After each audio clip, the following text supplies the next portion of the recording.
Mga Karawas, good morning po. Good morning. Welcome back po muli dito sa aming channel. Kamusta po tayo lahat? So, another day, bali another house turnover project na po para dito sa Lumina Homes project natin sa Phase 3. Sa mga nakasubaybay nito mga Karawas, ito na po yung inaabangan nyo. So, magbibigay po kami ng complete details sa renovation.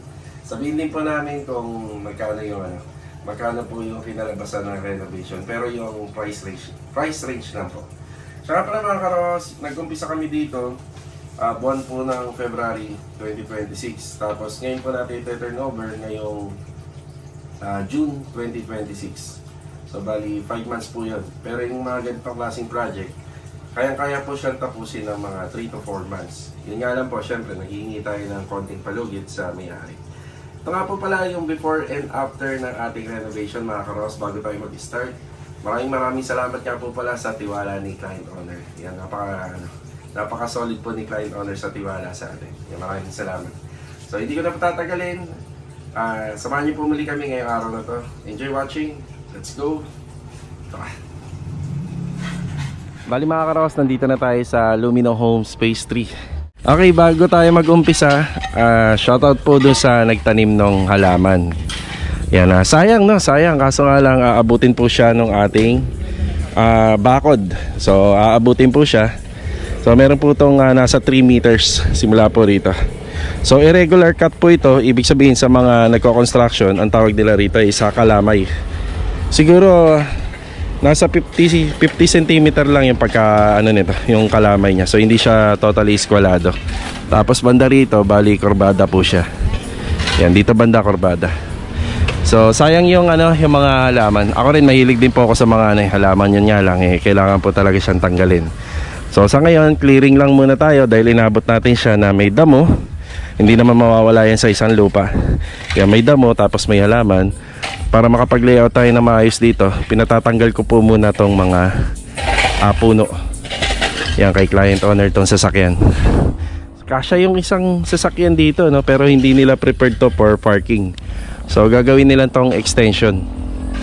So bago tayo mag-umpisa, titingnan ko muna yung buong bahay.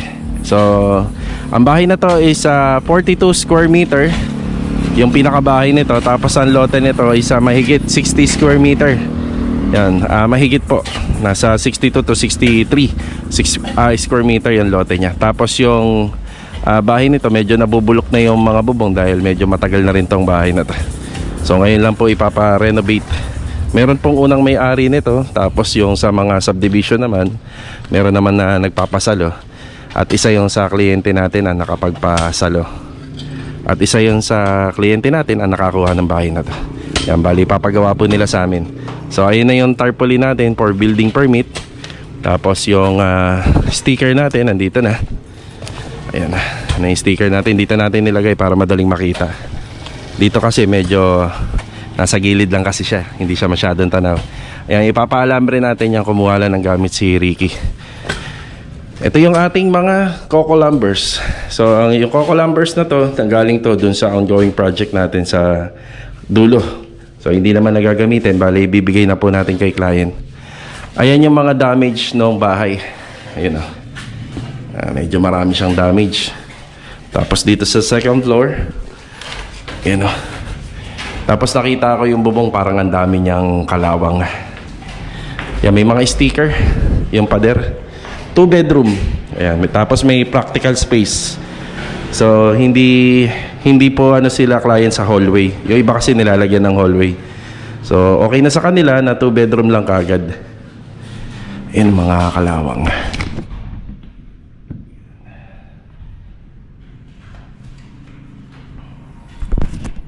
Tapos ito yung sa extension.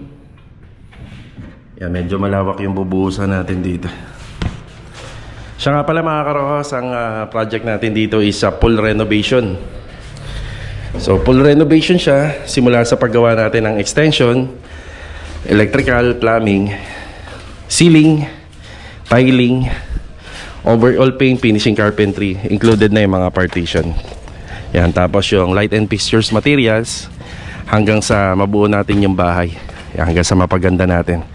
Kasama na rin po yung repair and maintenance. So again, maraming salamat sa tiwala nila client owner So ito yung bago nating project. Pero ang pinaumpisahan ko lang dito, excavation lang muna. Ayan mga karos, nandito na po tayo sa Lumina Homes Phase 3. Ayan, bago tayo mag-umpisa, nagpapasalamat nga pala ako sa client owner natin dito na mag-partner. Ayan, maraming salamat po sa opportunity at saka sa tiwala. Ayan, maraming salamat nga rin po pala sa bumubuo ng Lienaki Builders. Tsaka sa mga nakasama natin dito, yung aircon and supplier, glass and aluminum, at saka dito po sa ating Korean blinds. Ayan, nandiyan po sa video, kung gusto nyo pong makontak yung mga supplier and installer namin, yan, message nyo na lang po sila. Okay, bago tayo mag-start, nandito tayo sa project, isang Angeli model dito sa Lumina Homes. 63 square meter lot area and 42 square meter floor area. So, meron itong 2 bedroom, may TV console, toilet and bath, at saka syempre kitchen area and dining area and living space. So, nandito tayo sa labas ng bahay. Tuting muna natin dito. Gilid. Sa renovation dito sa Lumina Homes, hindi pwede maglagay ng pinto at saka dito ng pintana sa corner area. So makikita nyo, flat wall lang po siya. So ang pinintura ko po muna natin dito is beige color, tapos finish and top coat siya ng acrylic emulsion. Pakita ko rin yung likod.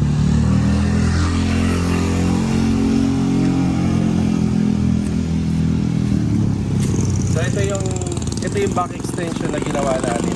So naka-slab po siya, yung back extension natin. Tapos yung finish ng top coat paint natin dito, rough finish plaster lang siya. At meron po siyang flexible. Yan po, naka-waterproofing lang. Tapos ito mga makikita nyo na to, ito yung downspout na nagaling sa slab. Tapos ito naman yung makikita nyo dito, ito yung tatlong air vents.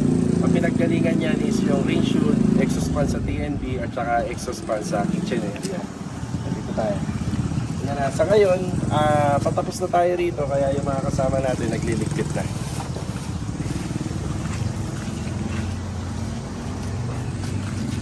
Makikita nyo sa design dito sa harapan sa may fence area. Yung sa roofing, gumamit tayo ng PVC roofing kasi yun lang yung alam dito para makuha mo yung construction brand. Tubular framing yung ginamit natin. Medyo may pagka-industrial look. So gamit yung mga tubular, naglagay na rin kami ng hanger dyan para sa downlights. Tapos naglagay tayo ng hanger para sa mga sampayan. So dito naman, ang combination natin sa gate. Itong gate natin na to ay gawa po sa tubular folded gate, yung pinaka-gate natin. Together na rin dito yung pinaka folded gate para sa service entrance at saka minsan pag maggagarahe sila ng e-bike tsaka motor pwede. So ito na namin sa stone. So Delco stone to, kaya medyo makintab siya. Tubos yung pinakakulay niya. Ginamitan namin to ng solvent sealer. Yung mga poste, may mga pahilaw yan. Tapos additional na lang, nagpalagay po ng mailbox at saka house number doon sa kabilang part. Saka po pala, yung design natin sa fence and gate is a combination ng tubular and PVC solid panel. Makaganda, di ba? Ayan, tapos naka-inside gutter tayo. Inside gutter. So pagka naka-inside gutter, kailangan natin mag-provide ng location ng downspout. Nandito po siya. Ito natin nilagay. So yung elevation ng pinaka-gutter simula sa harapan hanggang dito, nandito na po siya. So ito yung pinaka-design ng harapan ng bahay natin. Okay, nagpahapon na lang si client owner dito ng grills. So itong grills na to, ito yung ramp up. Tara, pasok tayo dito. So dito sa pinaka-fence area, lagi kami naglalagay nitong trench drainage. So napaka-importante nito. So malaki yung ginagampanan nito. Ngayon kapag halimbawa tanghaling tapat at hindi naman umuulan, gusto mo maglinis, lahat ng flow ng tubig mapupunta rito, hindi nakakalat sa labas. So sa corner area, binalik lang namin yung dating window niya na mga binaklas sa ibang part ng walls. Kaya naka-screen door pa rin tayo. Kaya screen door, full screen to. Magandahan sa full screen, kapag may bubong ka, mas maganda naka-full screen ka sa yung pasok ng hangin 100%. Kahit pa paano nakakasingaw yung bahay. Dito nga pala sa corner area, may makikita pa tayong mga saksakan outlet dito. Tapos may mga makikita ka lang kayong mga iba pang klase ng tubo na medyo naka-expose pero hindi naman masyadong halata. Gawa na pininturahan natin siya na kasing kulay ng pader tsaka ng kisame. Diyan po kasi lumusot yung mga kable ng internet. Yan para hindi po masyadong kita kapag naka-install na. So ito, outlet para sa CCTV camera kahit naman paano. Pag gusto nila magsaksak ng kahit na Christmas light, pwede po dyan. Tapos 3-way nga po pala yung ilaw natin dito. So ibig sabihin ng 3-way, may switch button siya rito sa labas, may switch button din po siya sa loob. Yan. Just in case na binuksan mo yung gate, pumasok ka rito sa loob, maliwanag na kagad. May function ka na kagad ng ilaw. So dito naman po sa may pinakaharapan ng bahay, naka-screen door pa rin po tayo, full screen. So syempre screen door, may lock yan, tapos may door closer.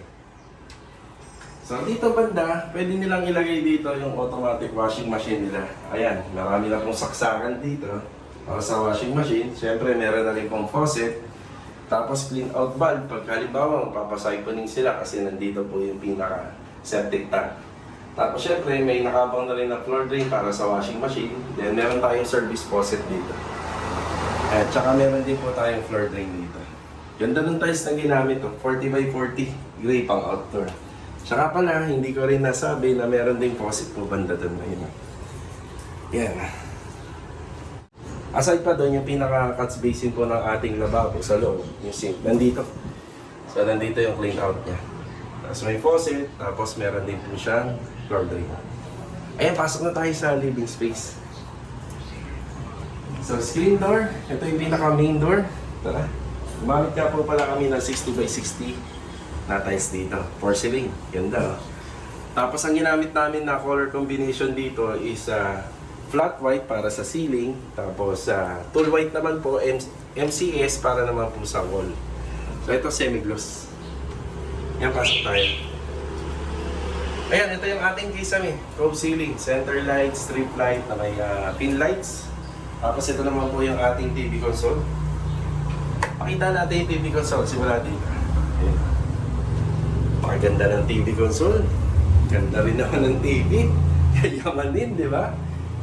Shoutout mo na sa mga kasama natin na nandito ba? Ayan o, kay Kuya Rigor, kay Master Dindo. Shout out! Hanggang sa dulo, sinamahan tayo rito, di ba? Yung mga kasama natin, di ba? Anong tawag dito? Massage chair. Sana all. Diba? Akala ko spaceship. Tapos dito nilagay nila client owner yung kanilang sofa. Ayan. So marami pang gusto sila client owner tungkol dito sa mga curtain na to. Sabi daw nila, bahala na daw sila paglipat nila. Sila na po daw bahala dito. Tapos meron po kayong makikitang aircon dito which is 3 horsepower. May nakikita kayong tubo doon na copper tube line. Sila na rin daw pong bahala dyan. So tayo more on sa renovation. Ang suggest po namin dito, maglagay po sana ng pinaka-plastic moldings. Kaso nga lang, meron din po silang plano regarding dito. So, buksan ko lang yung ilaw dito. No? Okay, buksan natin. Yan, para kompleto. Okay, ito yung ating stairs, pocket ng second floor. Naglagay pa kami ng cabinet dito. Siyempre, para hindi po masayang yung space, magamit lahat, may konting storage pa. Aside sa mga makikita natin, dahil since parang open layout to, simula nung pumasok tayo dun sa main door, nandito po yung pinaka-bar counter niya. Yan, dito tayo banda. Oh, may pa-promo pa, bag. Kaninong bag to? Ayan. So ito yung bar counter natin. Ang detalye naman ito is a plywood finish siya. Pero pininturahan po natin ng Duco varnish paint.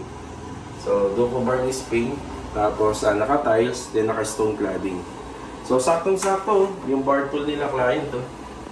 Ganito, di ba? So, ang nilagay natin dito is LED na T5 na warm light. Meron din tayong cabinet pin light dito. Tapos, syempre, itong pendant light na pang bar counter na siya talagang nagpaganda ng dating dito sa area. Pag tiningnan nyo, stable. Tapos, 60 by 120 yung ginamit dito. Aside doon, dito po yung pinaka-dining area niya. Dito sa dining area, 6 seaters po na ilagay nila client owner. Okay. So medyo naglilinis pa po kami dito sa part na to, kaya medyo yung refrigerator natin naka-usli pa siya. Balikinat ko lang po muna yung part na yon kasi pinaayos ko yung refrigerator. Okay na yung ref. Ayun na. So ngayon, ito yung pinaka-dining table nila client owner na 6 seaters. Pero for now, naglagay muna sila ng plastic cover. Ito po ay pinagawa po nila yung salamin dito na tempered glass para po rito sa top glass ng dining table. So siguro mga 10 working days. Ang gumawa po nito is yung ating glass and aluminum storage. So hindi na po natin may papakita yung salamin na ilalagay po rito. Kasi upon turnover na natin ngayon, manilate na po siya. So eto, naglagay pa rin ng curtain sila client owner dito. So marami pong idea para po sa mga bintana rito sa mga bahay sa Lumina Homes. Pwede kayong gumamit nito or pwede rin kayong gumamit ng Venetian blinds and Korean blinds. So ito yung pinaka-corner area. So dito, gumamit po kami ng pendant light. So itong pendant light na to, sok na sok to sa pinaka-dining table. Ngayon kung medyo nabababaan si client, pwede naman po ito i-adjust palabas. Tapos nagpalagay sila client owner ng French type mirror dito. Nabibili lang po ito buy one take one sa mga Wilcon, tingnan nyo. Tapos pag didikit-dikitin nyo lang po, ito na yung resulta. Lakas maka-aesthetic, diba? So ito na po yung refrigerator nila client. Nung una, nagkaroon kami ng issue nito kasi may transformer pa siya sa taas. Kaya parang nag-adjust pa ng konti yung installer natin ng aluminum dito sa cabinet sa may overhead. Pero kita nyo naman, ang ganda. Oh. Baka naman, di ba? Mag-grab ka ng ganito pag may laman ha. Pero kung hindi mo lalagyan ng laman, wag na. Okay, joke lang yan. So ito na po yung ating kitchen area. Dito sa kitchen area, ang ginamit namin na materials dito, isa aluminum composite panel. So aluminum composite panel, napakadami pong benefits nito sa inyong bahay. Actually ito, hindi na nasusunog, hindi na mapupunog, hindi na inaanay, hindi na pinipinturahan.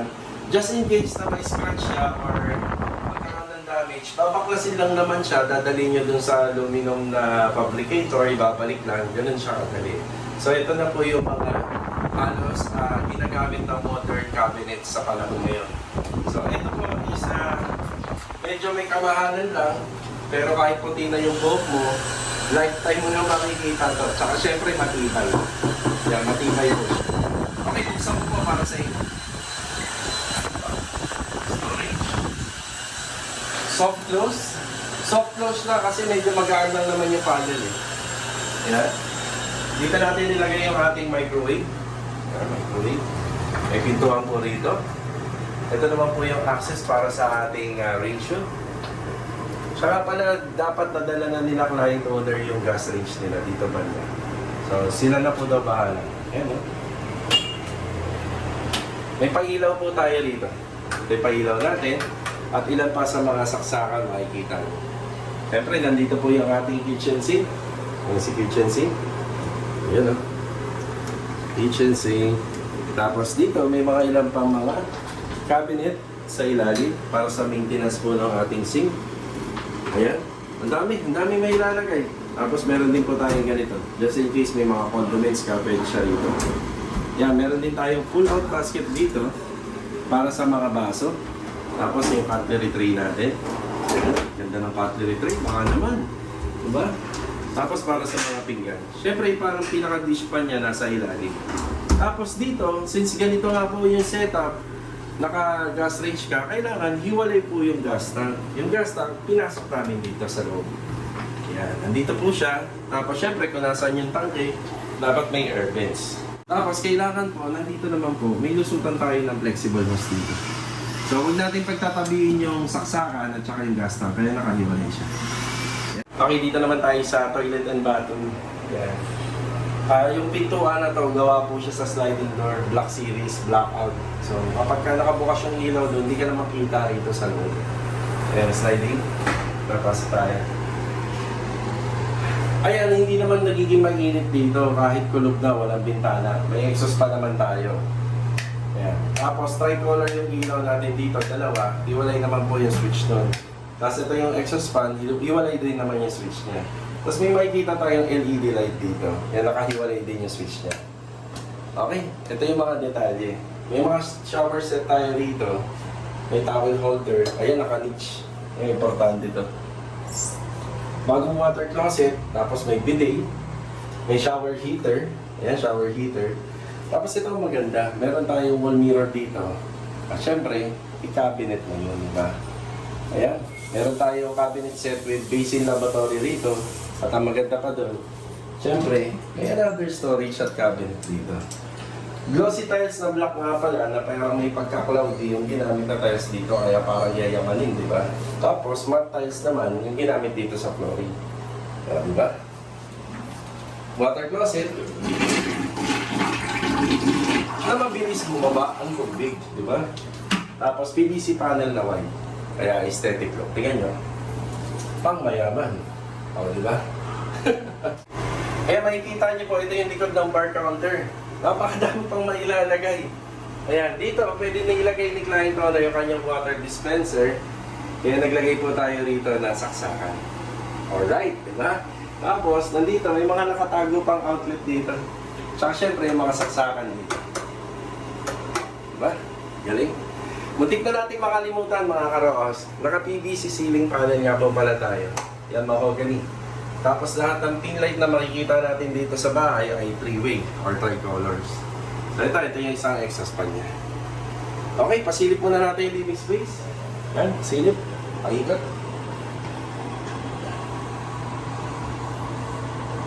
Korean blinds pala tayo rito. Main door. Korean blinds. Ha? Ito. Medyo baba tayo. Pakita natin yung home ceiling. Home ceiling. Baba, pa ganun. That.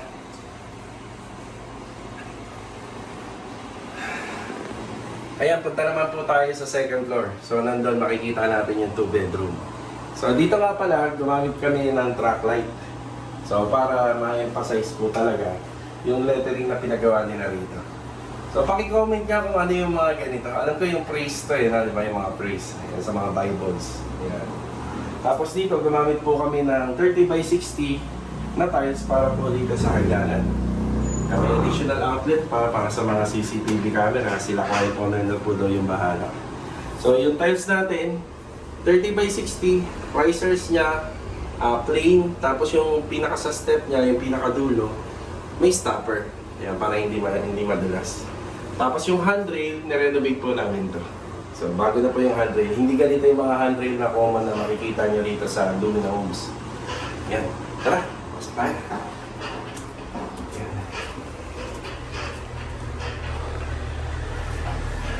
Okay, pagdating po dito sa second floor, syempre yung pendant light. Tapos naka-Korean blinds dyan, banda sa taas. Yan. Medyo nahihirapan lang yung camera natin. Yan. Si Mrs. nga pala yan, shoutout kay Mrs. yung nagka-camera sa atin. So, doon po banda, pakita natin yun. Yung Korean blinds. Yung Korean blinds na yan, yung pihitan niya, abot ng tao sa baba. Yan, kasi hindi pwedeng mataas. Ayan, nandiyan yung pihitan niya. Ayun yung ating pendant light. So dito banda, nandito yung pinaka-altar area. So sa nagpagawa po sila client owner dito, ang design nito is a combination ng WPC, plywood na naka-duco varnish. Ayan, saan natin? O, diba? Ayos, diba? So itong area na to, so napaka-swak para po sa mga prayer meeting, kahit na paano, pang pamilya. Pwedeng-pwede na to.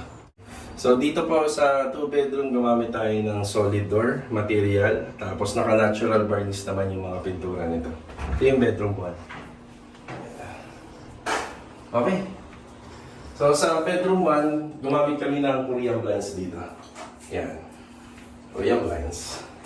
Tapos meron tayong isang closet dito. Yan. Closet. May drawer sa baba. Dalawa. Drawer. Yan. Napapansin nyo kung ano yung ginamit na PVC panel sa first floor, ganun din po rito sa second floor. So may pin light and center light siya. Yun yung pin light natin. Yan. Ito yung mga pin light and center light. Tapos yung tiles natin dito, halos nakahawig na lang po dito sa PVC panel na pinakabit nila client owner. Ginamit natin. Yan, 60 by 60 na matte. Hindi po siya madulas. Yan, ito na yung pinaka-master's bedroom. Kung matatanong nyo nga po pala, dun sa isang kwarto, yung pakita mo yung isang kwarto. Yung kwarto po na yan, kasya po dyan ng single bed. Single or double. Tapos dito naman, pwedeng double or queen size. Yan dito, sa area na to.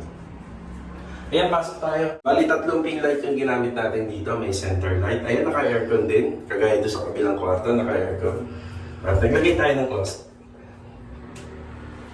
Closet dito mas malaki.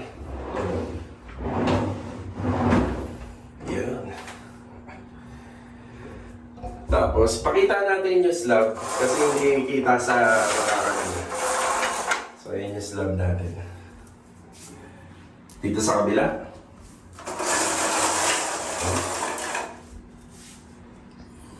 Okay. Then, pakita na rin natin yung bubong na ginamit dito sa may harapan ng bahay. Tapos, pakita na rin natin yung bubong na ginamit dito sa harapan ng bahay.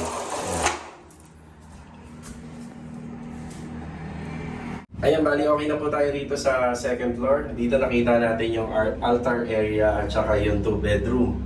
Tapos PVC panel yung ceiling niya, yung mga pader, yung color combination niya. Ang ginamit dito is sa tool white MCS din.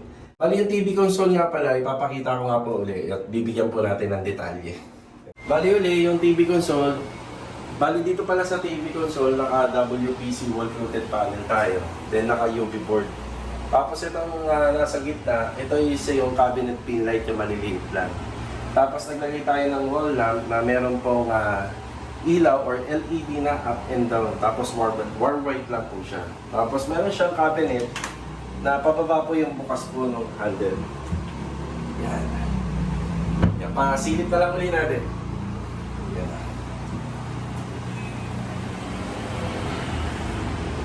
So, okay na.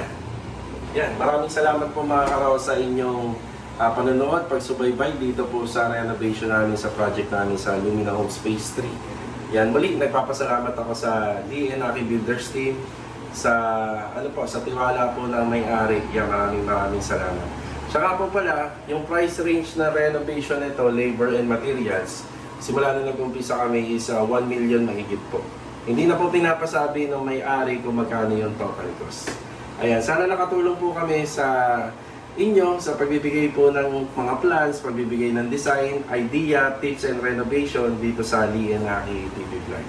So, paano mga karos, kita-kita na lang po ulit tayo sa susunod na video. Ayan, God bless po sa ating lahat. Ito, paalam po muna. Tara!